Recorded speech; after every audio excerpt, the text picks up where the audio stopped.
Thank you for your patience. I know you're all thrilled to be sitting here at 3 o'clock on a Friday afternoon, but here we are together. Okay, so I have two items for all of you at the top. Today, the White House Competition Council, which includes 8 cabinet secretaries and the chairs of 7 independent agencies, held its inaugural meeting here in the Roosevelt Room of the White House. The council's first meeting focused on the actions agencies have already taken to promote competition and help lower costs for American families in just the 2 months since the president issued the competition executive order. The members of the Competition Council have met every deadline in the executive order so far and delivered even more than what was required ahead of schedule. The agency's actions cover a broad range of industries and are aimed at reducing the prices people pay when they shop at the grocery store, when they travel to visit their loved ones, when they're choosing an internet plan, and when they purchase the prescription drugs they need. During the meeting, several agencies, including HHS, DOT, USDA, DOJ, and the FTC, briefed the other council members on the important work they've done. This includes a major effort by the Department of Transportation to get refunds for thousands of travelers whose flights were canceled due to COVID-19. DOT published a new report highlighting how it is helping secure refunds for thousands of those passengers, including by investigating the refund practices of 18 airlines, filing a formal complaint against Air Canada for refund delays, and getting 9 airlines to change their refund policies so that passengers can get refunded more quickly. This is just the beginning. Obviously, more work ahead. A quick preview of the week ahead. You know a lot of this already, but tomorrow the President and First Lady will honor and memorialize the lives lost with travel to all 3 sites of the 9/11 attacks, visiting New York City, Shanksville, Pennsylvania, and the Pentagon. On Monday, the President will travel to Boise, Idaho, where he will visit the National Interagency Fire Center. He will also head to Sacramento, California, to survey wildfire damage that has affected the region. Then the President will head to Long Beach, California, to participate in an event with Governor Gavin Newsom. On Tuesday, he will travel to Denver, Colorado, to participate in a Build Back Better infrastructure event. We'll have more details, I expect, over the coming days. More to come in the schedule for the week ahead. With that, Alex, go ahead. Thanks, Jen. I was hoping you could comment on some new reporting from my colleague that health concerns have halted U.S.-bound flights of Afghan evacuees from 2 key countries. What was behind that? Is it COVID-related? Do you know how many Afghan refugees are affected? Sure. Let me give you the information we have at this point. Operation Allies welcome flights into the United States have been temporarily paused at the request of the CDC and out of an abundance of caution because of 4 diagnosed cases of measles among Afghans who recently arrived in the United States. These individuals are being quarantined in accordance with public health guidelines, and the CDC has begun full contact tracing. All arriving Afghans are currently required to be vaccinated for measles as a condition of entry into the United States, and critical immunizations, including MNR, are being administered for Afghans at military bases in the United States. And we are also exploring measures to vaccinate people while they are still overseas, so that's something we're looking into, but it was, again, a step recommended by the CDC out of an abundance of caution given 4 measles cases. I wanted to ask about a change in tone from the administration when it comes to blaming the unvaccinated. In July, you were actually asked about when Governor Ivey said it's time to start blaming unvaccinated folks, and you said, quote, you didn't think it was, quote, our role to place blame, and it was, quote, not the role of the federal government to blame. But that's pretty much what President Biden did yesterday. So what has shifted, in these months that you've decided to take a more aggressive tone? Well, I don't think it will surprise you. I wouldn't characterize his speech in exactly those words or that terminology. What you heard the president convey yesterday is the next steps that he is taking, using every lever of government to reduce his sicknesses, to reduce hospitalizations, to protect more people and save more lives. I will say that he was channeling the frustration that millions of people across this country are feeling who are vaccinated, that many governors and elected officials have also shared their frustration over. And as is the case, it is also true that there has also been a growing frustration among people. So if you look at the trends over the last couple of months, we didn't anticipate, I will say, that when there was a vaccine approved by under a Republican president, that the Republican president took, that there would be such hesitation, opposition, vehement opposition in some cases from so many people of his own party in this country. We didn't anticipate that. It's also true that there were many people in this country who weren't vaccinated who said, I'm just waiting for the FDA to approve the vaccine. That happened several weeks ago. There's still 80 million people who were unvaccinated. And we've also seen during this time the Delta variant, a transmissible variant, pose greater risks, put more people in hospitals, including kids. So that is why people across the country are frustrated, who are vaccinated, and certainly the president was channeling that yesterday. One more quick one on OSHA. Can you talk about enforcement of the vaccine mandate for businesses? We've already seen a lot of evidence that OSHA is overtaxed. There was an IG report that suggested, even though there's been more OSHA complaints, there's been fewer investigations. So will the administration be providing more resources to OSHA to help them to implement this mandate? How will it work? That's a great question, Alex. Obviously, the president just announced the steps yesterday. There'll be a rulemaking process that's going to take a little bit of time, and certainly whatever resources they need, I'm sure the president will want them to have. Go ahead. Just to follow up on the enforcement of that, realistically, I mean, how long could it take? Some experts say it could take months, and the effects of this new rule, especially for companies, may not be felt in time for the Delta wave. Do you have an estimation on how long it could take?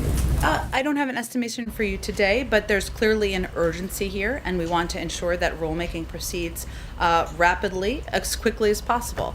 I'll also note, though, that there are a number of companies that have already put requirements in place. United Airlines, Tyson Foods, Southwest, Houston Methodist, the huge hospital system was one of the biggest ones that did this early. They had a varying number of days for implementation, but certainly we're going to put every resource in the federal government to get this going rapidly. We've also seen announcements. Southwest Airlines announced today it was taking the next steps toward full compliance. And Business Roundtable issued a statement welcoming the president's announcement. Certainly this will be up to a number of private sector companies. Our expectation and hope is they will take these steps on their own, and then we will continue to implement for those who are not complying.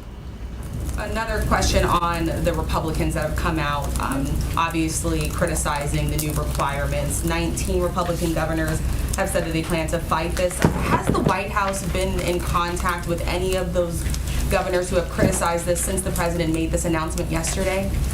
I don't have any engagements or calls to read out for you. We are in touch with a range of governors, Democratic and Republican, every week, if not more frequently, about a range of topics, including our efforts to address the pandemic. We're also in touch with health officials up and down the lines in these states who are often implementing these plans and policies. One last question for you. Just an appeals court just ruled in favor of Governor Ron DeSantis and his administration, saying the state cannot enforce a ban on strict mask mandates.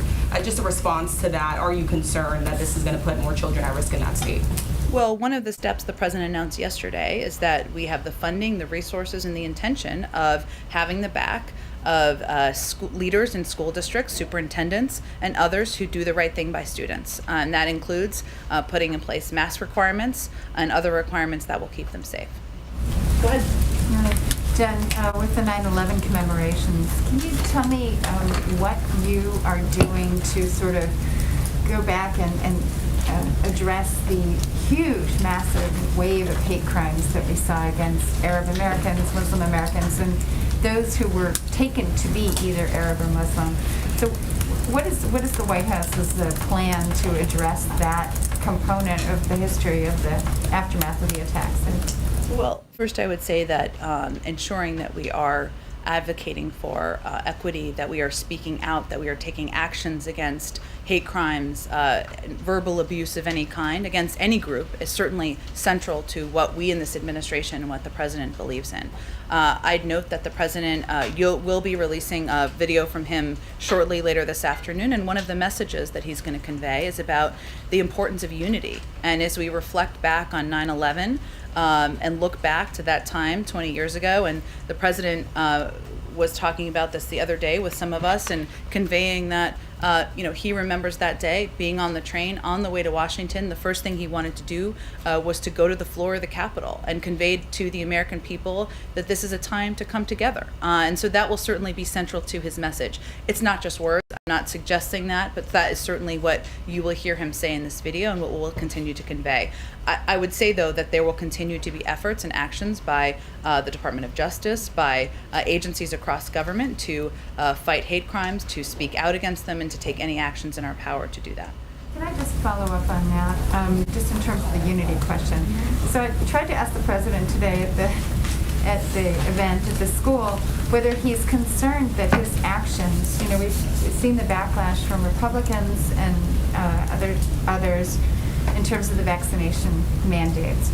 Is he concerned that, what's happening now is actually driving the country further apart? Both in terms of the vaccinations, there's a lot of controversy and divisiveness also about Afghanistan and how that was handled. I mean, are you worried that at this point the country is getting further apart and, all the political ramifications that has in terms of getting your agenda through on the Build Back Better? Well, there's a lot to unpack there, so let me do my best. Look, I think the president believes that the reason he took the steps he did yesterday is because he believes that beyond politics, that the role of the president of the United States is to protect people and save their lives.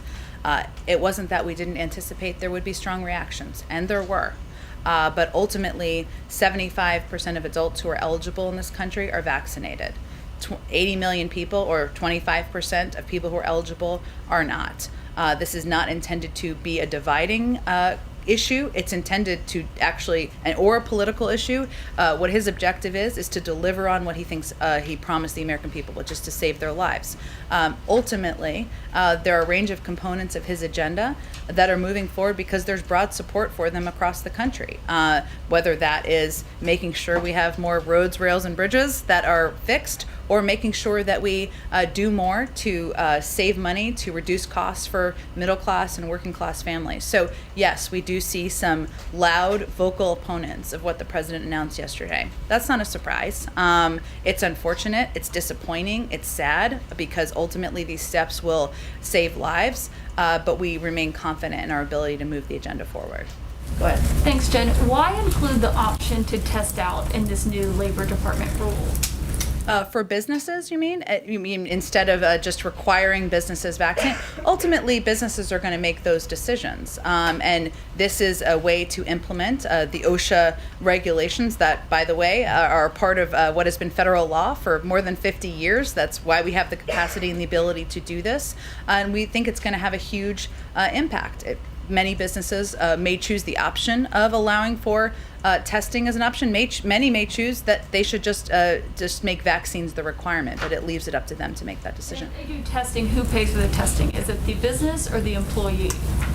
I would believe it's probably per business make that decision, but I would bet that most would be the businesses that pay for that. And the president has said previously he did not want to mandate the vaccine. So can you explain why his thinking on this has changed? Sure. Well, first, I know he said that back in December or January, so 8-9 months ago, and I've touched on a couple of the components that we feel have changed a bit. One is that we didn't anticipate, once the vaccine was readily, widely available and free to the public across the country, anyone who wants a vaccine has been able to get one for months, that there would be such opposition to it, especially given it was approved under the former president, a Republican president. The second piece of this is that we also anticipated, or maybe we didn't anticipate, but we knew that a number of people were waiting for FDA approval to get the vaccine. That they said that once it's approved by the FDA, that's what I'm really waiting for.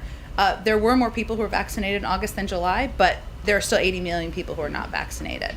And the third piece is, again, the vulnerability of children, of immunocompromised and other given the transmissibility of the Delta variant. We've always been open to and taking steps that were going to save more lives, protect more people, and that's exactly what yesterday's announcement is a reflection of. Last question. Is he now considering mandating vaccinations to fly domestically?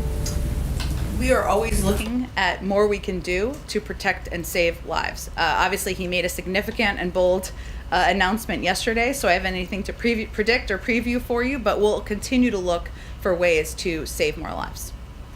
Go ahead. Yeah, thank you, Jen. So just to clarify, is the thing that was preventing the president from issuing these mandates earlier the FDA approval? Is that what the White House was waiting for before announcing these There's mandates? nothing preventing, but I would say obviously our preference would be that the 80 million people who are not vaccinated got the vaccine when it was available. They didn't.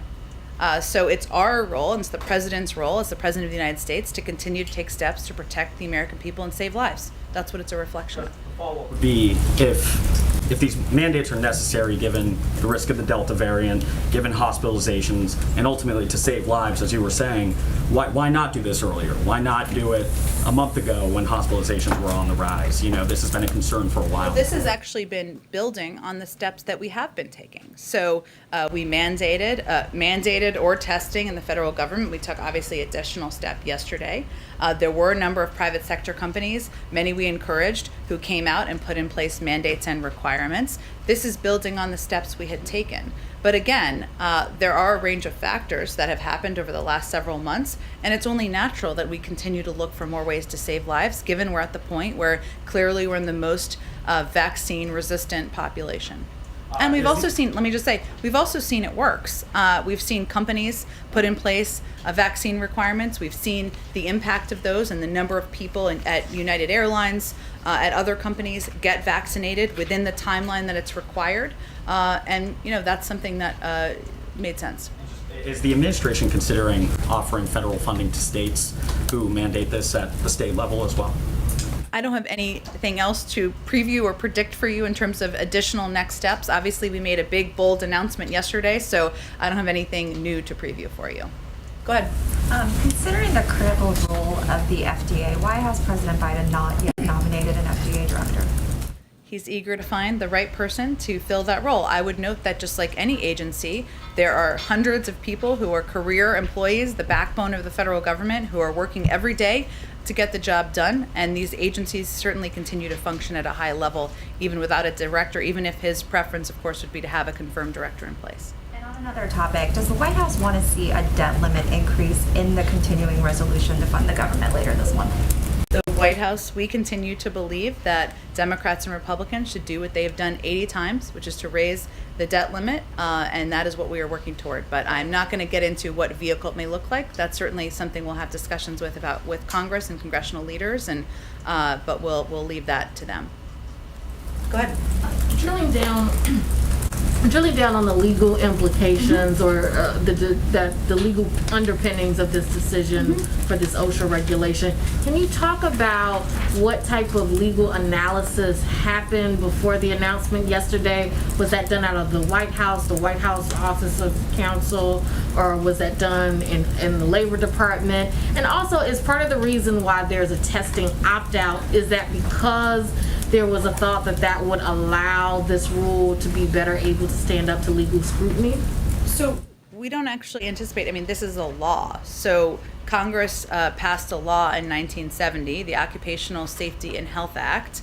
And the reason the Department of Labor and OSHA is able to take this strong step to protect Americans from COVID is that Congress passed that law. Yesterday's announcement by the Department of Labor is proceeding under that law. And the law basically requires the Department of Labor take action when it finds grave risk to workers. And certainly a pandemic that killed more than 600,000 people qualifies as grave risk to workers. And so if the secretary determines workers are in grave danger, he has an obligation to issue an emergency temporary standard. That's exactly what he did.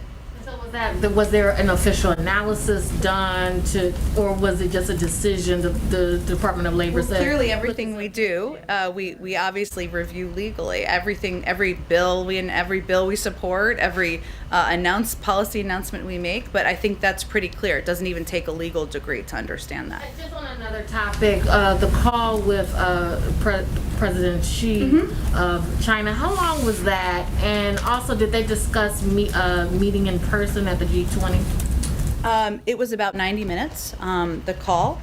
The president has spent a lot of time with President Xi in the past, as he's talked about publicly, and he drew on that shared experience in this call. So the call was very familiar. It was candid. He didn't avoid areas of disagreement, but the tone was not lecturing, nor was it condescending. It was respectful. It was 90 minutes.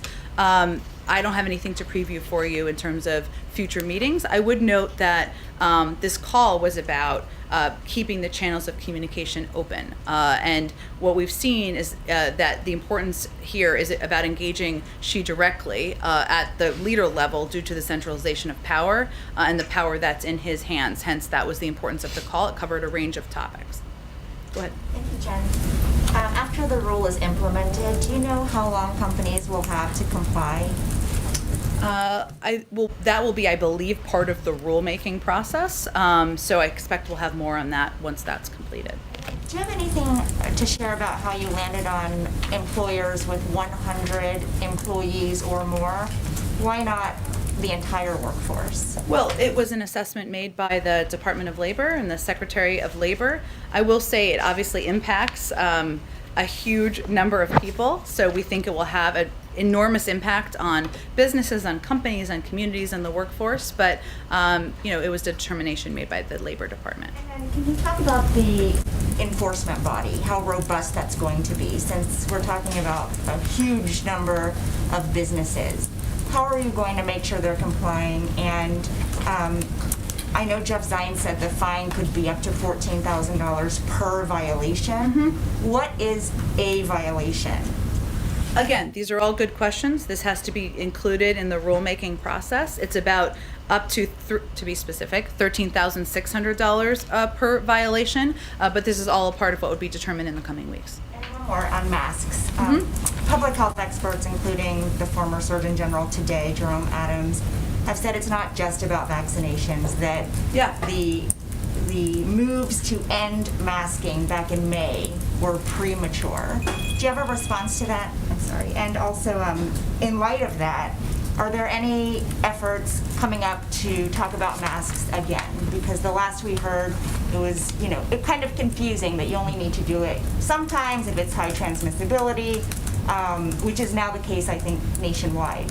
So do you have a response the president, I don't have a response to the former Surgeon General. I will say that factually, back in May, when we made that announcement, the Delta variant was about 1% of cases. Obviously, things have changed since that period of time. It's incredibly transmissible. And obviously, as we've noted, even as vaccines became widely available to the country, there are still today 80 million people who are not vaccinated. So our responsibility is to continue to take steps that will protect people, save lives, and that's what we're focused on. The president did talk about masks yesterday and fines on airplanes and what would be required in that regard. Also, masking as it relates to schools certainly protects children and kids from transmissibility and the spread of the virus. And what I would say is we do agree it's not just about vaccines. It's okay, I don't know what's happening. Okay. Has something to say about Okay, that. it's okay. No worries. I didn't know if that was a video game or an alarm or if we should evacuate. Okay. Masking is urgent. Thank you. Okay, great. So go ahead. Thank you, Jen. To follow up on the call with President Xi last night, exactly 2 weeks ago when the intel community came up empty trying to figure out the origins of COVID, the president said, critical information about the origins of this pandemic exists in the People's Republic of China. When he talked to the president of China last night, did he press him like he said he was going to? Well, I'm not going to go into a list of every topic discussed. That was a very dramatic entry to that answer, but I'll start again. I'm not going to go into every list of every topic discussed. They did discuss a range of transnational issues, including COVID-19, and understanding its origins is, of course, a primary concern for this administration. We continue to support phase 2 of the WHO's investigation in China and call on China to allow further studies of COVID-19's origins in China. I will also note that one of the topics the president's also discussed is the importance of being able to have private discussions between the two leaders. This is in contrast to some of the other interactions we've had at lower levels with the PRC. And so, yes, it was a topic raised, but I'm not going to go into further detail. So we should understand that to mean that the president did ask him to let international investigators in to get this information that he says China has. We have conveyed that many times publicly. I think they know that that's our position and view. But not publicly. On this 90-minute phone call, they talked about Again, Peter, this is a topic that we have said, conveyed many times at many levels. I'm just not going to have more on the call to read out for you. Okay, and then why is it that you're trying to require anybody with a job or anybody who goes to school to get the COVID-19 vaccine, but you are not requiring that of migrants that continue walking across the southern border into the country? Well, look, our objective is to get as many people vaccinated across the country as humanly possible. And so the president's announcement yesterday was an effort to empower businesses, to give businesses the tools to protect their workforces. That's exactly what we did. But certainly we want everybody to get vaccinated, and more people are vaccinated, whether they are migrants or whether they are workers, protects more people in the United States. But it's a requirement for people at a business with more than 100 people. It is not a requirement for migrants at the southern border. Why? That's correct. Go ahead. We know that with enforcement, employers who refuse to implement the vaccine rules are subject to fines. But what about employees who refuse to comply with the requirements? Will federal contractors or employees be fired? And is that the recommendation for private sector employees who don't comply? Well, again, there needs to be rulemaking that will take place as it relates to the OSHA requirements, and that is the one that applies to private sector companies of individuals 100 people and over. We have our own rules in the federal government, which are applied through different statutes. So yes, you're right. There would be counseling. We are certainly going to take every step to convey the safety and the efficacy of these vaccines to federal employees. But certainly, vaccination is required for contractors and employees, and the president was pretty clear about that yesterday. Ultimately, people could get fired. Correct. And then on another topic, rapid testing. In Europe, rapid tests are cheap, pretty widely available. In the U.S., it still can be expensive and hard to find them.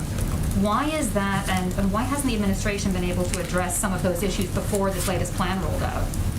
Well, I would say we just started to address some of those big issues yesterday because we recognized, as you said, that this was a hindrance for many people. Now, we did take steps to include funding for testing in the American Rescue Plan that has been applied in schools and communities across the country. But what we've seen is an increased interest in rapid tests and at-home tests, and we're being responsive to that as well. And this kind of goes back to the comments of Jerome Adams. I mean, testing is also a component that probably we don't talk about enough, or the world doesn't talk about enough, because it is important and it's a way to make sure people are protected. We know the demand for rapid tests has more than doubled in recent weeks, and so we're also being responsive to that. So it's nearly $2 billion investment in rapid at-home tests, 280 million tests at home. We're also going to send 25 million free at-home rapid tests to the 1,400 community health centers, and top retailers are going to be selling them. So we tried to take a number of steps, bold steps from the federal government and working with the private sector to make them more rapidly available. Go ahead. Jen, what does the White House say to those businesses? Some business groups are expressing this concern that this requirement that they either have their employees be vaccinated or that they be tested is ultimately a burden on the businesses. So what does the White House say about that burden? Because it's certainly a costly liability, some say. Well, the vaccines are free and available to everyone in the country, so that shouldn't be costly or available. Or they're given an opt-out. So in other words, if they say they want to do the weekly tests, you couldn't say earlier who would pay for that test. Businesses are saying, how do we get these tests to our employees? What if our employees don't want to pay for it themselves? Do we have to pay for it? What does that cost us at the end of the day, given that they have the right to opt out? They have to make that decision themselves. It's certainly more cost effective to require vaccines. They may not decide to do that. That's up to them to decide to do. So ultimately the burden's on that business to make that decision or just swallow the cost. Correct. Most of these businesses can absolutely afford it. And what we're talking about here is saving people's lives and protecting them. I'd also say there are a number of companies that have already applied this, have already put requirements in place. It makes for safer workplaces. It makes people want to come back to the workplace. It makes for healthier and happier employees who know that they are safe when they go to work, and that's a cost as well. Obviously, testing is cheaper for a place like United. They can afford it more easily than a business that's only 100 people big. That's why I asked. I understand, but again, vaccines, free, available everywhere in the country. Requiring that is free and shouldn't cost businesses any money. Understood. Religious exemptions right now. Can you give us a better understanding? How will that work? I know how you said there'll be religious exemptions that would exist for federal workers and the like. How about for mega churches, other religious organizations in this country of more than 100 employees? What right do they have under these yet to be created rules? Again, the rules are being created, but we have obviously had religious exemptions even for federal employees. I'm sure that will be a factor taken into consideration, but I can't make a prediction of what the final rules will look But like. the intention is, I presume, that if you're a religious organization, you say, hey, we don't want to have to do this in our organization. Again, this is going to be for OSHA to determine as they're doing the rulemaking in the Department of Labor, so I will not get ahead of that process. Let me ask you about 9/11 if I can. The president, you said his remarks are going to be coming out in some form. His reflections will be coming out in some form over the course of this day. Can you sort of pull back the curtain a bit for us about his preparations in advance of tomorrow, as best you can, what conversations, phone calls he's had with those who may have lost loved ones, with past presidents, with foreign leaders, just as he prepares for his reflections? And then separately, why will he not be delivering remarks of some kind tomorrow? Well, I would say first, on the second question, the president felt it was important to visit each of these 3 sites to commemorate the lives lost, the sacrifices made on a day that has impacted millions of people across the country, but certainly many people in those communities. In order to do that, he's attending a ceremony where several other former presidents and prominent officials are going to be hearing the names of those lives that were lost around that period of time. Is in a moment where there's a lengthy speaking program, and then he's going to be laying wreaths to commemorate the lives and honor those whose lives have lost. We're releasing the video today because we want you to hear from him, and he wants the American people to hear from him directly on what 9/11 means to him 20 years later, and so that's why we're doing it in advance of his trip tomorrow. And then the first part of that question, for the conversations he's had with, has he had conversations with Delawareans, with other Americans who lost loved ones? What have these days leading up to 9/11 looked like for him as he's prepared for these reflections? I'm happy to check if there's been any conversations that fall into that category. Absolutely. Go ahead. So we've reported that some members of the cabinet will be meeting to discuss trade issues, including a new probe on allegedly illegal subsidies. Can you confirm that? And how does that meeting dovetail with the call with Xi last night, in which the 2 leaders talked about preventing competition from turning into conflict? Would a new trade probe be an escalation of hostilities? Well, first I would say that certainly economic topics were a part of the discussion last night, but they were not a major part of the 90-minute call that the president had with President Xi, and it wasn't a call that was intended to produce final outcomes or deliver final outcomes. I can't even tell you how many meetings among high-level policy officials and cabinet members on a daily basis. We typically don't confirm those, but that is not out of the normal, nor is it an indication of anything other than people in the government doing their work. And can I ask about debt ceiling? Sure. Democrats in Congress can raise the debt ceiling without any votes from Republicans. Has the president asked them to do that? And if not, why not? The president believes that Democrats and Republicans in Congress should do what they've done 80 times in the past and raise the debt ceiling. Shouldn't be a political issue. It's something that is about the full faith and credit of the United States government. Something that most of the Republicans voted to do 3 times under the last administration, even after $2 trillion in tax cuts that certainly added to the debt, did not subtract from the debt, were passed by these same members. So that continues to be his call. And just one more question on Afghans. There are 30,000 Afghans at foreign bases in 3rd countries with varying immigration status. Has the administration advised or pressured any of those refugees to accept asylum in countries other than the U.S.? If they want to relocate here and aren't disqualified for visa programs, will they be able to? Well, there is a process that has been underway for some time. We're very grateful to these countries who have been served as lily pads, as we've called them, to have refugees who are trying to leave Afghanistan, and we couldn't hesitate in getting these individuals who had fought by our side and played a pivotal role over the last 20 years. Many of them will come to the United States. Some of them will go to other 3rd countries. That is part of the process. I don't think that's a pressure, but that's always been part of the plan that we've discussed. There will be many of them who will be eligible for programs in the United States. Some of them may end up in other countries, and that's always been part of the plan. Go ahead. Thanks, Jen. A couple questions on the president's announcement yesterday. Business owners are already voicing concerns they aren't able to find applicants for jobs. There are a record 10.9 million job openings.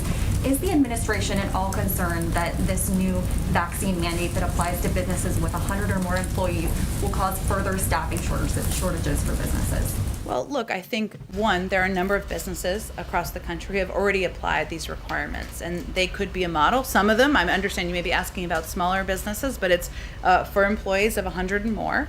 And certainly, when the president made the decision to put in place these policies and to announce them yesterday, he made it based on his number one objective, which is to protect people in this country and save more lives. And he also announced yesterday additional assistance for small businesses. That was a part of his plan, to ensure they have the assistance they need. But 75% of people in this country have been vaccinated, who are eligible have been vaccinated. 25% have not. So that's what our target is. That's what our objective is. No, our goal is not to place undue burden. Our goal is to save lives, and that's what we hope this will do.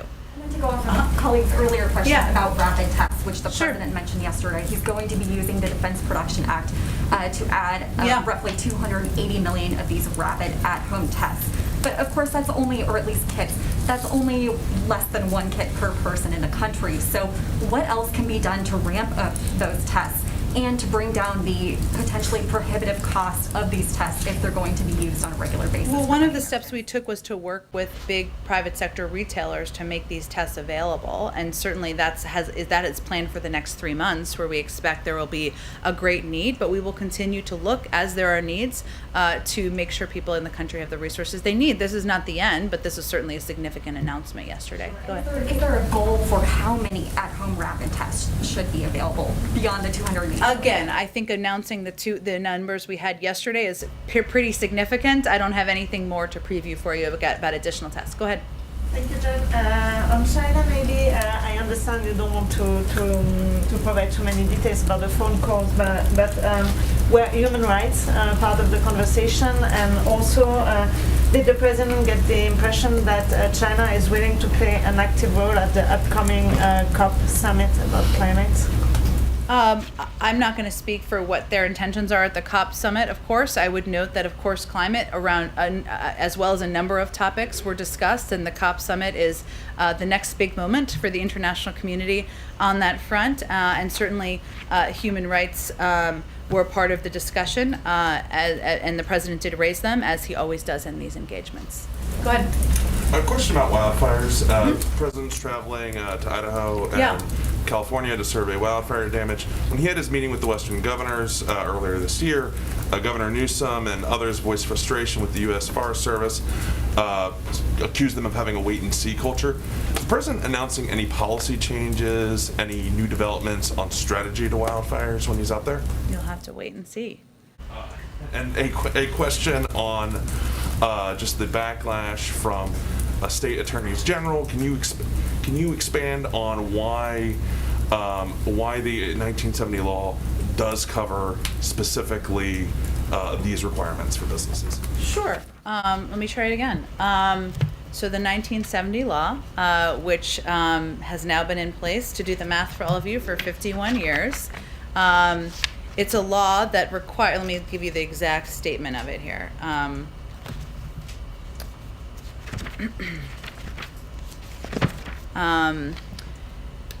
It requires the Department of Labor to take action when it finds grave risk to workers, and certainly a pandemic that has killed more than 600,000 people, where 25% of eligible people who are have not yet been vaccinated poses a grave risk. And so this, what Department of Labor was proceeding under that duly enacted law. It actually determines the Secretary has an obligation, I should say, to issue an emergency temporary standard when it meets that bar. So that is the background on that, or the information on that. Go ahead. Will the administration consider revisiting federal emergency unemployment benefits as Delta continues to impact the job market? Well, we've talked about this a little bit in here in the past, and just to note, about half of the states that had been implementing these benefits ended the benefits several months ago. So we're really talking about 26 states. In those 26 states, the unemployment rate is between 3 and 7%. Quite a range. So point is, they have different needs. And what we've been doing is been working with leaders in these states, governors, other leaders, to figure out how funding from the American Rescue Plan, state and local funding and other funding, can be used to apply for specific categories of benefits should they feel those benefits are needed. But we haven't seen actually the issue in the economy, which still has issues that we're still recovering from, to be an employment issue. There are other issues that we're working to address in the economy. States, and the majority of the states that did stop the aid early, there wasn't any sign that it actually impacted employment rates. So, I mean, is there no additional steps that the White House wants to take? Do they want to see Congress take action on that? Or, I mean, how else do you expect to maybe help governors or push governors who decide that they don't want to use that aid that's been provided federally for unemployment benefits? That is aid that's available, and as governors decide, as we work with governors to determine how to help people in the states who still need help, which is imperative, and one of the reasons why the American Rescue Plan was designed in the way it was so that the child tax credit and other programs are going out in the months ahead and into next year. So the point is that there is state and local funding that can be used. We're working with these states to implement that funding. If your unemployment rate is 3%, you have different needs than if your unemployment rate is 7 or 8%. So that's the point I was making as it relates to how we apply these programs. Go ahead. The administration obviously believes that more requirements are necessary to get more people vaccinated. But of the 80 million people who are not yet gotten their first shot, what amount does the administration assess are still persuadable, and what amount do you think actually need the force of government to make them do it? Well, that's a hard question to assess from here. I will say clearly we felt that putting in place additional steps and requirements was essential to get more of the 80 million people vaccinated. I can't tell you how many of them. It's not really about being persuadable if it's going to be a requirement at many workplaces across the country. Yeah. I mean, so most people at this point need a requirement. There's not a lot of people left to persuade at this point. Well, at this point, it's really hard to give a number on that, right? And I don't want to irresponsibly guess at that from here. But at this point, the vaccines have been widely available across the country for months, in communities across the country for months. We have mobile clinics. We've done it in many different ways in communities. So we're assessing that some of these requirements are the next lever needed to get more people vaccinated and ultimately protect more people in the country. Something you said earlier, the president's not making remarks tomorrow. He's releasing a video ahead of time. Correct. What you're saying. So he's not giving a speech in any of the 3 locations. Right, Okay. exactly. Patsy, go ahead. Thank you, Jen. A couple of foreign policy questions. The first one, the Taliban and the Qataris are insisting that flights out of Afghanistan are no longer evacuations, but kind of business as usual for travelers with documentation. I've noticed that Emily Horn's statement on the flights that came out today as well as yesterday did also not use the word evacuation. So can you confirm whether the administration is still considering and treating these flights out of Afghanistan as evacuations? We're considering them people departing who want to depart of Afghanistan. I'm not sure that the word matters. The second one is on the Israeli Prime Minister, who is calling on the international community to act quickly and immediately against Iran following an IAEA report that Tehran has dramatically increased production of uranium, highly enriched uranium, in recent months. Do you have a comment on that? I will get you a comment from our national security team. Last one on Taiwan. Is the administration seriously considering a request from Taiwan to change the name of its mission in Washington from Taipei Economic and Cultural Representative Office to Taiwan Representative Office? I would have to check with our team on this issue. Go ahead. Yeah, 2 questions. One on Afghanistan, one on vaccinations, if I could. On Afghanistan, I'm curious if there have been any offers of resignation from anyone in the chain of command or anyone involved in the decisions with the evacuation. No. So the president still has confidence in those? Yes. On the vaccinations, the president talked about the importance of boosters last night. The president's second shot was in January. If you follow that logic, 8 months afterwards, you're supposed to get the booster. That would have been last month for the president. Has the president gotten the booster? Is he going to get the booster? He will. He's not gotten it yet. We'll wait till it's widely available, which we expect to be soon. Go ahead. I'm hearing that the Bureau of Prisons issued a memo today telling approximately about 1,000 drug offenders how to apply for clemency. Do you have anything on that?